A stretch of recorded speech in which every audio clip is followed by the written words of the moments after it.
Amén. Adelante con el otro himno, por favor.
Amén.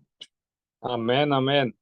Adelante, querido pastor, que el Señor lo use como lo ha usado las otras noches y podamos escuchar hoy la voz de nuestro Señor Jesucristo a través de los labios de usted.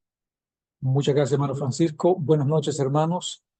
Estamos muy agradecidos con Dios por el privilegio que nos concede de poder ser estimulados en el pensamiento de la palabra de nuestro Dios.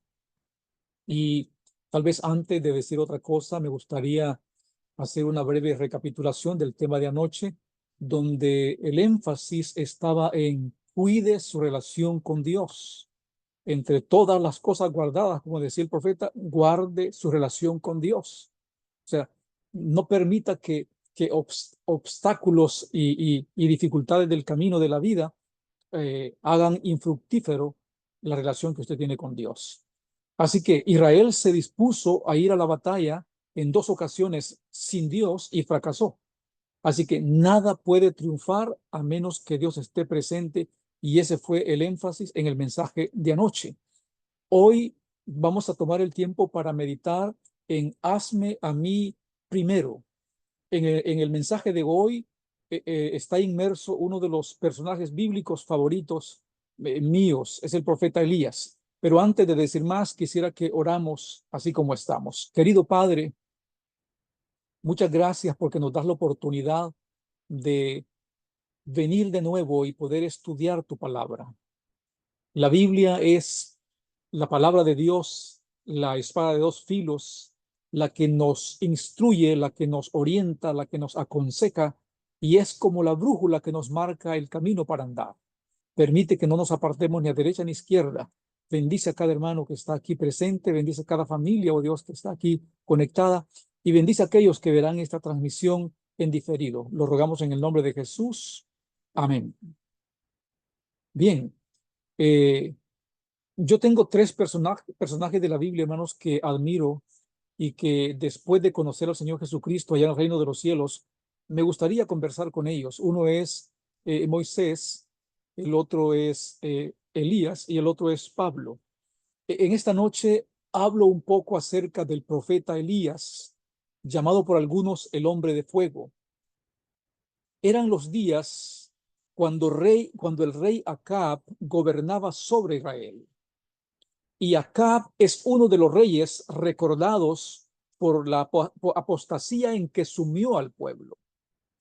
Israel estaba prácticamente descontrolado, viviendo en la apostasía. Dios estaba viviendo lejos de ellos.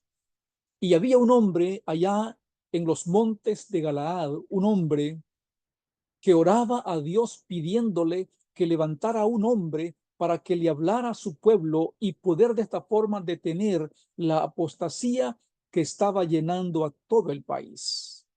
Así que este hombre del que estoy hablando es el profeta Elías, y Dios lo elige a él para que él entregue un mensaje certero al pueblo, pero también al rey Acab.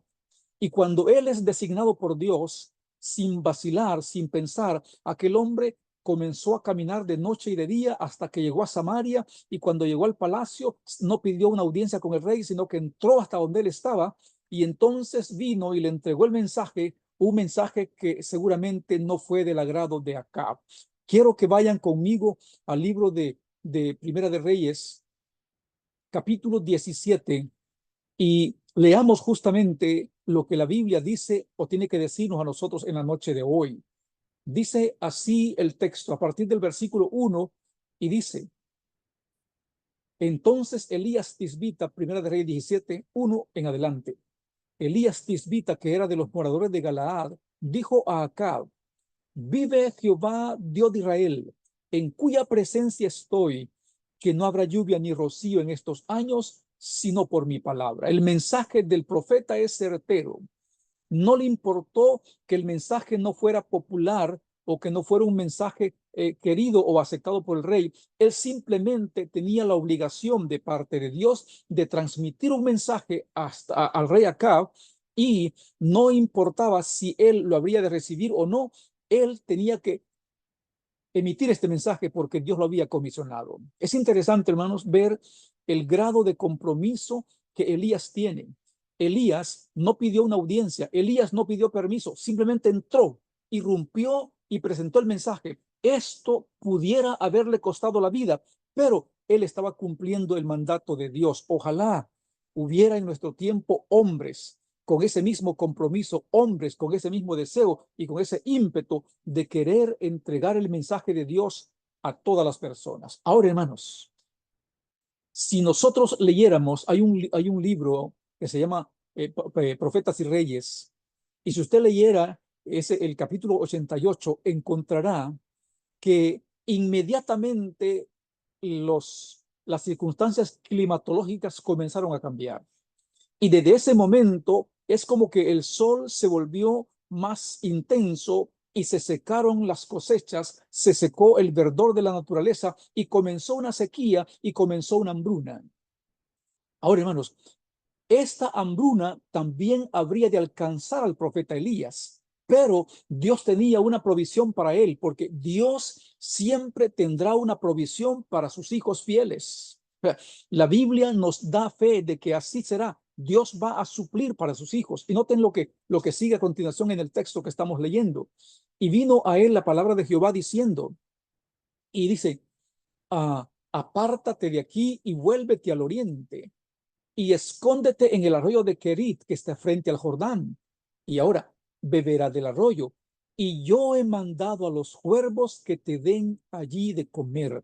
Quiero, hermanos, destacar el hecho de que Elías no tiene ninguna preocupación porque hay una hambruna nacional. Él simplemente, su preocupación es vivir en la presencia de Dios. La preocupación de Elías es vivir bajo la sombra del Todopoderoso. Es decir, no está preocupado por las circunstancias que lo rodean, porque su vida está escondida en Dios. Y él sabe que nada le va a pasar a menos que Dios lo permita. Y hermanos, noten que Dios dice aquí: vete al arroyo de Querit y yo he mandado a los cuervos. Algo insólito aquí, hermanos. He mandado a los cuervos que te alimenten, que te den allí de comer. Quiero decir aquí, hermanos, todo cuanto hay y todo cuanto existe está al servicio de Dios. Sea animado o inanimado, está al servicio de Dios, y Dios lo pone a favor de los hijos fieles. Noten, los cuervos son unas aves egoístas, sin embargo, se les vio, porque noten el versículo que sigue, el versículo 5, dice, el versículo 6, y los cuervos le traían pan y carne por la mañana y pan y carne por la tarde y bebía del arroyo. Es interesante, hermano. ¿Cuántos cuervos venían cada mañana? ¿Cuántos cuervos venían cada noche? No lo sabemos, pero venía un contingente de cuervos trayéndole la comida al profeta de Dios. No había comida en toda la comarca, no había comida en toda la nación, pero para el siervo de Dios había comida, porque Dios se encargará de suplir las necesidades de aquellos que confían en Dios. Como dijera Pablo, dijo, mi Dios pues suplirá todas nuestras necesidades de acuerdo a sus riquezas en Cristo. Es decir, el cristiano debe de vivir confiado en que Dios tomará el control de todo, de mi vida. Es decir, a Dios no, nada lo toma por sorpresa. Y Dios proveyó para Elías todo el tiempo que fue necesario. Ahora, hermanos, quiero aquí destacar una vez más el hecho de que Dios es el dueño de todo, como dice el Salmo 21, 24:1, de Jehová es la tierra y su plenitud, el mundo y los que en él habitan. Dios pone todo al servicio de los hijos de Dios. O sea, Dios es el ser que tiene a su cargo todo y él coloca todo a favor de los hijos de Dios, y aquí lo estamos viendo. Pero, hermanos, llegó un momento en que el arroyo de Querid, dada la sequía, se secó. Y entonces Elías se quedó ahí esperando la indicación de Dios. Quiero, hermanos, que vayan un poquito más adelante en el texto, y ahora, Primero de Reyes 17, pero ahora en el versículo 9, Elías se queda esperando la voz de Dios. O sea, esta es la actitud del cristiano que confía en Dios. ¿Qué sigue ahora, Señor? ¿Cuál es tu orden? ¿Qué tengo que hacer? ¿Qué tengo que esperar? Y noten, levántate, versículo 9, y vete a Sarepta de Sidón y mora ahí, y otra vez aquí, y yo he dado orden allí a una mujer viuda para que te sustente. Quiero, hermanos, detenerme, porque este versículo se parece con aquel que dice, he dado orden a los cuervos para que te alimenten. Todo, todo está al servicio de Dios, y Dios lo hace, lo pone a favor de sus hijos fieles. Y aquí dice Dios, yo le he dado instrucciones a una viuda para que te sustente. Quiero, antes de seguir leyendo, hermanos, decirles que las viudas eran las personas más pobres en el Antiguo Testamento. Es decir, los huérfanos y las viudas eran dos personas que los hijos de Israel, y según las instrucciones de Dios, Dios había dispuesto algunas leyes para proteger a estos más desvalidos, que eran los huérfanos y las viudas. Tal vez no tenemos el tiempo, pero quisiera darles esta referencia bíblica del libro de Deuteronomio 24, 19 al 21, donde allí dice, cuando tú ciegues tu mies y olvides alguna gavilla, no regreses a recogerla, déjala ahí para que la recoja los huérfanos y las viudas. Cuando sacudas tus olivos, no recorrerás las ramas que hayas ya cultivado, las dejarás para el huérfano y para la viuda. Y cuando vendimies tu viña, no rebuscarás tras ella, es decir, dejarás para la viuda y para el huérfano. Noten esto. Dios manda a Elías a buscar refugio en la casa de una viuda. Elías bien pudiera haber replicado y haber dicho, Dios, pero ¿por qué me estás enviando en primera instancia a un lugar que no es de la casa de Israel? Y lo otro, Señor, me estás enviando a la casa de una mujer que también necesita ayuda, y tú estás enviándome a mí para que ella me alimente. Es decir, esto será difícil para ella. Pero quiero decirles, hermano, el siervo de Dios no fue llamado para cuestionar a Dios o para mejorar el plan de Dios, sino para obedecer la voz de Dios. No fui llamado para aconsejar a Dios. No fui llamado para criticar las órdenes de Dios, sino para ejecutarlas. Y cuando usted ejecuta la voz de Dios sin vacilación, sin preguntar, sin cuestionar, simplemente entonces se produce el milagro que Dios quiere que ocurra en su vida. Muchas veces nos detenemos más a cuestionar o a señalar en lugar de ejecutar la sentencia de Dios. Y aquí está Elías, no pregunta nada. Si tú dices que vaya a Sarepta, para ahí voy. Y si dices que voy a vivir en la casa de una viuda, allí voy a vivir. Y si ella es la que tú has destinado para que me alimente, allí me quedaré, porque yo sigo las instrucciones tuyas. Esto, hermanos, es valioso. porque hay una hambruna nacional, hay escasez de comida, pero para el siervo de Dios hay provisión que Dios ha dispuesto simplemente para que su siervo no le falte nada. O sea, Dios suplirá la necesidad de sus hijos. Ahora, hermanos, aquí, volviendo aquí a este pensamiento, cuando Elías llega a Sarepta de Sidón, y cuando él está entrando a la ciudad, contempló a una mujer que estaba recogiendo unos leños, dice la Biblia, y cuando Elías la ve, le dice, tráeme un poco de agua. Y la mujer no tiene ningún problema en ofrecerle agua a este hombre que se ve cansado. Pero cuando ella va justamente para traerle el agua, este hombre, este forastero, le hace otra propuesta y le dice, tráeme también un bocado de pan para que coma. Y aquí, si la mujer reacciona, y entonces, hermanos, quiero que ustedes vean justamente lo que dice aquí. Voy a volver al texto aquí atrás, hermanos. Libro de Primero de Reyes, capítulo 17, y voy aquí a leer en el versículo 10. Entonces él se levantó, él es Elías, y se fue a Sarepta de Sidón. Y cuando llegó a la puerta de la ciudad, he aquí una mujer viuda que estaba allí recogiendo leña, y él la llamó y le dijo, te ruego que me traigas un poco de agua en un vaso para que beba. Y yendo ella para traérsela, él la volvió a llamar y le dijo, te ruego que me traigas también un bocado de pan en tu mano. Y noten la reacción de la mujer. Y ella respondió, vive Jehová tu Dios, que no tengo pan cocido, solamente un puñado de harina tengo en la tinaja y un poco de aceite en una vasija. Y ahora recogía 2 leños para entrar y prepararlo para mí y para mi hijo, para que lo comamos y nos dejemos morir. El panorama no puede ser más desalentador. Esta mujer está recogiendo leña para hacer 2 panes, y uno va a ser para ella, otro va a ser para su hijo, y después dice, y luego nos sentaremos a esperar la muerte. El panorama es sombrío. No hay esperanza para esta familia, para esta mujer y su hijo. Y aparece un forastero que le está diciendo, comparte tu comida conmigo. Y ella dice, no tengo, solo tengo para hacer 2 panes, uno para mi hijo, otro para mí, no tengo para más. Y aquí viene, hermanos, justamente de donde sale el título de la reflexión de esta noche. Y Elías le dijo así, no tengas temor, veas como has dicho, pero hazme a mí primero. Y voy, hermanos, a reflexionar en esta frase una a una. Miren lo primero que dice Elías, no tengas temor. Esta expresión, no tengas temor, es una expresión repetitiva y muy frecuente en la Sagrada Escritura. Constantemente, Dios en la Biblia nos dice a nosotros, no tengas temor, no tengas miedo, no temas.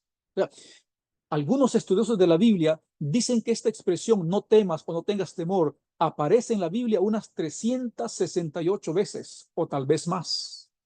Eso significa que para cada día del año hay una expresión de esas para usted y para mí. No tengas temor, porque vivimos en un mundo donde el miedo se ha apoderado de la población de este planeta.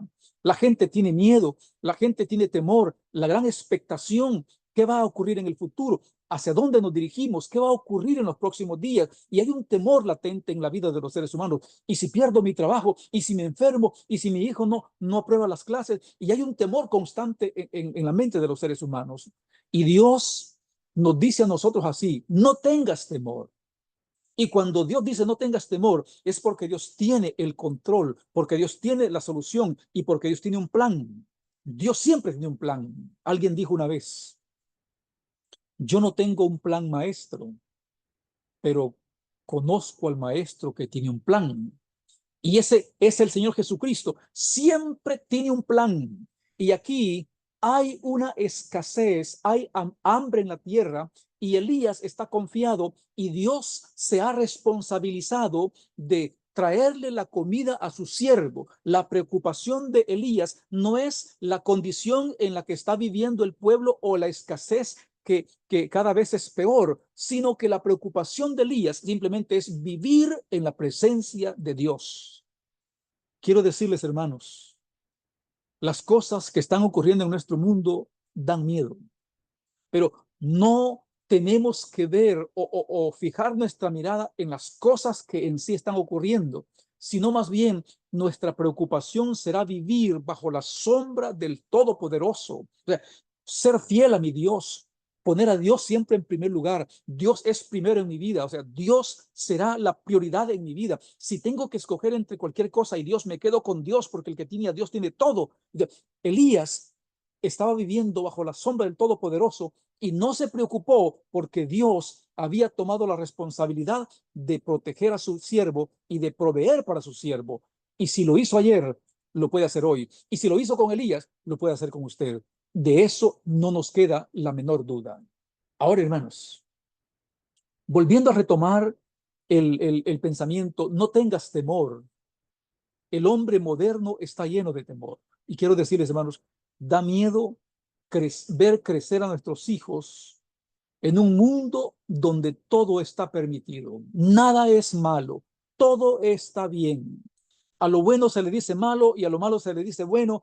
Es decir, no hay nada que sea malo en este mundo, solo es una cuestión de perspectiva. Es decir, da miedo ver a nuestros hijos crecer en un mundo así. Sin embargo, hermanos, nuestra preocupación será que Dios cobije a nuestros hijos bajo su sombra poderosa y los guarde de todo mal y nos ayude como familia a llegar a las puertas de la ciudad celestial. No tengas temor.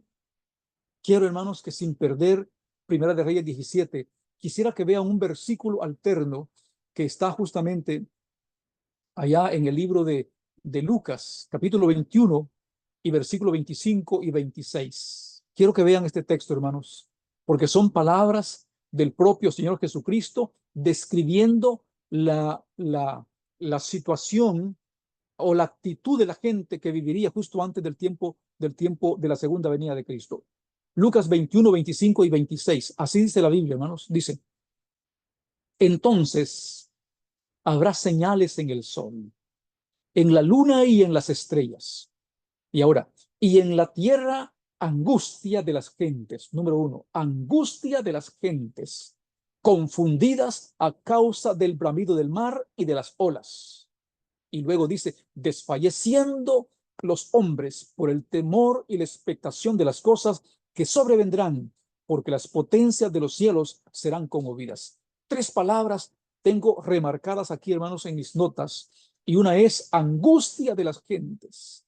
El mundo nuestro está viviendo en una zozobra, en una gran expectativa. La gente que no tiene el conocimiento de Dios está preocupada por lo que está ocurriendo en su entorno. Ven con preocupación las cosas que están ocurriendo en nuestro mundo.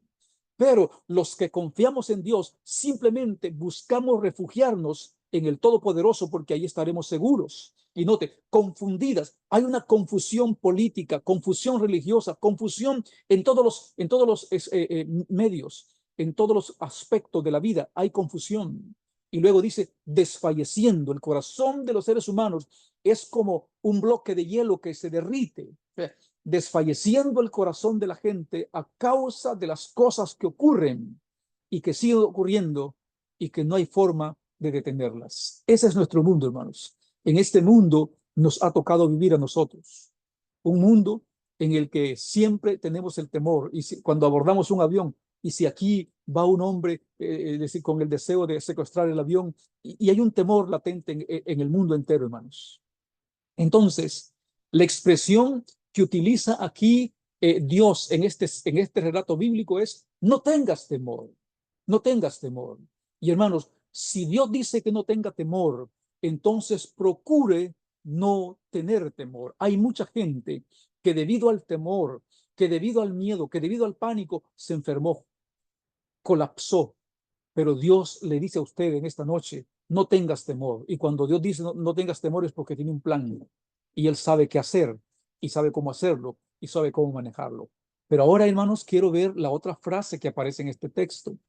Y dice, pero hazme a mí primero, dice el texto. Pero hazme a mí primero. Es interesante, hermanos, que el profeta Elías representa a Dios. Y Dios tiene que ser primero siempre. Y el profeta dice, ya escuché y me ha dicho que solo tienes harina y aceite para hacer 2 panes, uno es para tu hijo, otro es para ti, ya me lo dijiste, pero hazme a mí primero, porque Dios tiene que ser primero. Dios no tiene que ser el segundo ni el tercero, tiene que ser el primero. Y si Dios no es el primero en mi vida, entonces hay algo que tengo que corregir. Si Dios no es el primero en mi vida, entonces mi vida cristiana está desalineada. Necesito corregir esto. Una vez escuché a alguien decir que él, sus prioridades las tenía enumeradas de esta forma. Primero mi trabajo, luego Dios y luego la familia. Y él dice, me llevó tiempo darme cuenta y revertir ese orden, porque Dios no puede estar en el segundo lugar. Dios no puede estar en el tercer lugar. O sea, si tenemos que ordenar nuestras prioridades, entonces primero tiene que ser Dios, luego sigue la familia y luego sigue el trabajo. O sea, el trabajo usted lo puede perder, pero su familia quedará con usted. Pero a veces por el trabajo sacrificamos la familia. Es decir, primero tiene que ser Dios, porque Dios es primero, luego es la familia y luego viene el trabajo. Es decir, esta debiera ser el orden en que tenemos nuestras prioridades, pero en este mundo nos ha educado mal y nos ha dicho que el trabajo tiene que ser primero y que luego tiene que seguir Dios. No puede ser. Busca primero el reino de Dios y su justicia. Lo demás vendrá por añadidura. Lo demás vendrá como consecuencia. Primero es Dios. Primero es Dios. Y si Dios no es primero, hermanos, tenemos problemas en nuestra vida cristiana y hay que hacer los arreglos pertinentes para que Dios quede en el primer lugar, porque de otro modo estamos caminando y dando vueltas en círculos y llegaremos siempre al mismo lugar. Ahora, hermanos, miren esto. Pero hazme a mí primero. La viuda de Sarepta tiene que tomar la decisión de seguir el consejo de Elías o resistirse. Ya ella sabe que el poco de harina que tiene le alcanza para hacer 2 porciones, no tiene para 3, pero hay un hombre que le dice, hazme a mí primero, y si tú lo haces, entonces lo que tú tienes va a ser suficiente para ti, para tu hijo y para mucho tiempo. Y esta mujer decidió creerle al profeta Elías. Una mujer que no era del pueblo de Israel decide echar su suerte con Dios, decide creerle a Dios, y al que cree todo le es posible, porque no hay nada imposible para Dios. Y hermanos míos, el texto termina diciendo, tráeme primero de ello una pequeña torta cocida debajo de la ceniza y tráemela. Y después, note esto, y después harás para ti. Primero es Dios y luego sigo yo. Y después harás para ti y para tu hijo. Y le dice Dios aquí, y la harina de la tinaja no escaseará, no escaseará, ni el aceite de la vasija menguó, conforme, esto lo dice el versículo 16, conforme a la palabra que Jehová había dicho por medio del profeta Elías. Había que creerle a Dios. Hermanos, estamos viviendo en un tiempo donde necesito creerle a Dios. Todas sus promesas son fieles y verdaderas y están disponibles para los hijos de Dios, porque al que cree todo lo es posible. Pero si no soy capaz de creer, entonces no veré el milagro de Dios, porque sin fe es imposible agradar a Dios. Es necesario que el que a Dios se acerca crea que le hay y que Dios recompensa a aquellos que confían en él. Nadie que cree en Dios o que confía en Dios regresó con las manos vacías. Siempre habrá bendición de lo alto y siempre habrá provisión para él. Y aquí, hermanos, es un relato que da fe de lo que estoy diciendo. No tengas temor, pero hazme a mí primero y entonces verás las maravillas de Dios. Quiero hacer una pregunta aquí, hermanos, de manera retórica. ¿Qué lugar ocupa Dios en su vida? Es retórica, no me tiene que contestar. Y hermanos, es fácil para mí decir Dios ocupa el primer lugar en mi vida. Decirlo es fácil, pero mostrarlo cuesta un poco más. ¿Qué lugar ocupa Dios en mi vida? Porque si Dios ocupa el primer lugar en mi vida, entonces eso se verá reflejado en todo mi comportamiento, en todo lo que hago. Es decir, en mi trabajo, la calidad de mi trabajo, en todo lo que yo haga, se va a reflejar que yo respeto a Dios y pongo a Dios en primer lugar. Si Dios es primero para mí, entonces llegaré temprano a la iglesia porque voy a encontrarme con Él y Dios es lo más grande que tengo. No puedo llegar tarde porque yo quiero estar en comunión con Él. No puedo llegar tarde a la cita con Dios porque Dios es primero para mí. Pero cuando Dios no es primero, yo puedo llegar tarde. Si puedo, voy, y si no puedo, no voy. No hay ningún compromiso. Pero cuando Dios es primero, entonces, hermanos, siempre estoy ahí porque tengo un compromiso y porque yo vivo para Dios. Y vuelvo a hacer la pregunta, hermanos, ¿qué lugar ocupa Dios en su vida? Y quiero aquí eh, contarle una historia, bueno, un relato que leí en un libro hace mucho tiempo. El libro, el libro se llama Los 100, y el libro fue escrito por Miguel H. Hart. Miguel H. Hart no era un escritor prolífico, pero era un astrónomo y decidió escribir un libro y al que le puso por título Los 100. Y en ese libro, Miguel H. Hart, él describe a su juicio los 100 mejores hombres que han vivido sobre este planeta.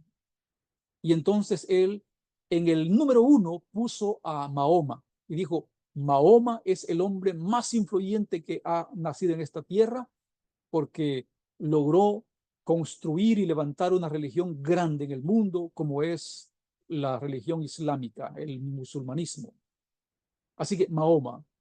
En segundo lugar puso a Isaac Newton, aquel científico que descubre la ley de la gravitación, y él dice, este hombre, por ese invento, por ese descubrimiento, merece el segundo lugar. O sea, hizo un gran descubrimiento a favor de la raza humana, el segundo lugar. Y luego dice, el tercer lugar en su libro se lo dio a Jesucristo. Y dice él, Jesucristo merece el tercer lugar porque él también levantó una religión grande que se llama la religión cristiana, y es decir, él levantó esa religión, por lo tanto le doy el tercer lugar. Y vuelvo a preguntar aquí, hermanos, ¿es Cristo el tercero? ¿Qué lugar ocupa Cristo en mi vida? Hermanos, para muchos seres humanos en este planeta, Cristo es el tercero. Para otros es el segundo, para otros es el último, y otros simplemente lo ignoraron. Pero hermanos, es por ello que nuestro mundo se hace pedazos delante de nuestros ojos, porque hemos olvidado la fuente de la salud, la fuente de la felicidad, la fuente de la seguridad. Nos hemos apartado de Dios y hemos comenzado a almacenar, pero como quien almacena en saco roto, porque no tenemos nada, porque siempre estaremos dando vueltas en círculos, porque solo Dios hace al hombre feliz y solo Dios hace posible que un ser humano se pueda sentir realizado. Así que, hermanos, Cristo no puede ser el tercero, porque si es el tercero, entonces mi vida será un fracaso. Mis planes se vendrán al suelo. Mis planes no pueden prosperar. Saben, cuando Cristo estuvo en esta tierra, colocó al ser humano en el primer lugar. Vean, por ejemplo, hubo un momento en que Cristo hizo un milagro y alimentó a 5,000 hombres, sin contar mujeres y niños, con 5 panes y 2 pececillos, dice la Biblia. Y lo primero que hizo que los discípulos hicieran llegar la comida a la multitud. De ahí, una vez que la multitud se hubo saciado, comieron los discípulos. Y por último, comió él. Es decir, Cristo siempre le dio al ser humano el primer lugar. Cristo vino a este mundo para alcanzar al ser humano, olvidándose de sí mismo, se despojó a sí mismo y simplemente vino porque consideraba a nosotros y nos considera como gente importante. Así que, hermanos, hoy nos toca a nosotros simplemente también colocar a Dios en el primer lugar. Yo quisiera, hermanos, ir cerrando mi reflexión esta noche diciendo, nadie que coloque a Dios en el primer lugar será el último. Si usted coloca a Dios en el primer lugar, nunca será el último, nunca quedará en el último lugar, porque Dios dice, te pondré por cabeza y no por cola, estarás encima y no debajo, prestarás a muchos y tú no quitarás prestado. Dios promete una estela de bendiciones a aquellos que lo coloquen en el primer lugar de su vida. Queridos hermanos, quiero terminar mencionando 2 personajes que colocaron a Dios siempre en el primer lugar y les fue bien. Uno es José. José, hermanos, hubo un momento en que una mujer allá, una mujer egipcia, le hizo una propuesta indecorosa. Ustedes conocen esa historia. Y José no pensó en el escándalo que se iba a producir en Egipto o el desagrado que iba a causar en la mente de Potifar, sino que cuando aquella mujer le hace la propuesta indecorosa, José dijo, ¿cómo pudiera pecar contra Dios? Para él, Dios era lo primero. No quiero ofender a Dios. Dios es lo más grande que yo tengo. Dios es mi amigo, Dios es mi compañero, Dios es mi consejero y no lo quiero defraudar. Y José lo puso en primer lugar. Y José, hermanos, no quedó en el último lugar. Llegó a ser el segundo hombre más importante en una cultura que no era la suya, allá en Egipto. Y el otro que quiero mencionar es Daniel. Bueno, no Daniel, sino Ananías, Misael y Azarías. Lo mismo que Sadrach, Mesach y Abed-nego. Estos hombres decidieron ser fieles a Dios, aún a costa de su vida. Aun cuando el rey dijo, los voy a meter en el horno ardiendo si no me obedecen, ellos dijeron, siempre viviremos para adorar a nuestro Dios. Y si tenemos que morir por él, morimos. Y nadie que coloque a Dios como primero quedará en el último lugar. Y estos varones salieron del horno de fuego ilesos y llegaron a ser un testimonio viviente en Babilonia. Hermanos, deseo de todo corazón que coloque a Dios en el primer lugar de su vida. Coloque a Dios como lo primero, como lo más grande, y su vida se va a llenar de colorido y de sentido. Que Dios nos bendiga, que Dios nos ayude y que Dios nos dé su bendición para poder adorarle y servirle bajo cualquier circunstancia. Vamos juntos a orar y luego el hermano Francisco tendrá la parte final. Vamos a orar. Querido Padre, muchas gracias por esta palabra que nos has traído esta noche. No tengas temor es un mensaje tuyo para nosotros en la noche de hoy. No tengas temor. El mundo en que vivimos está cada vez más peligroso, pero tú nos dices, no tengas temor. Señor, permítenos como Elías vivir en la presencia de Dios.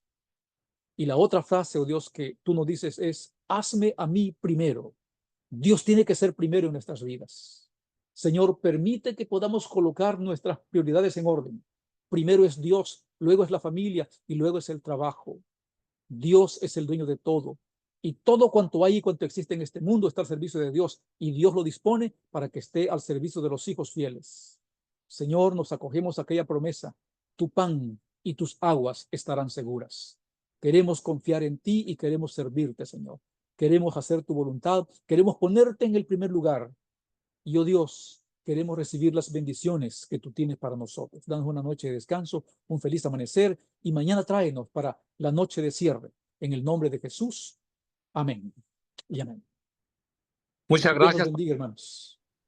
Muchas gracias, pastor. Gracias a todos los participantes, al coro de nuestra iglesia, a los que participaron, a todos, muchas gracias. Y nada más que invitarlos para mañana nuestro último tema, que la semana se nos fue bastante rápido, de verdad. Y así que les deseo una feliz noche, que Dios me los bendiga, me los cuide, me los proteja. Y mañana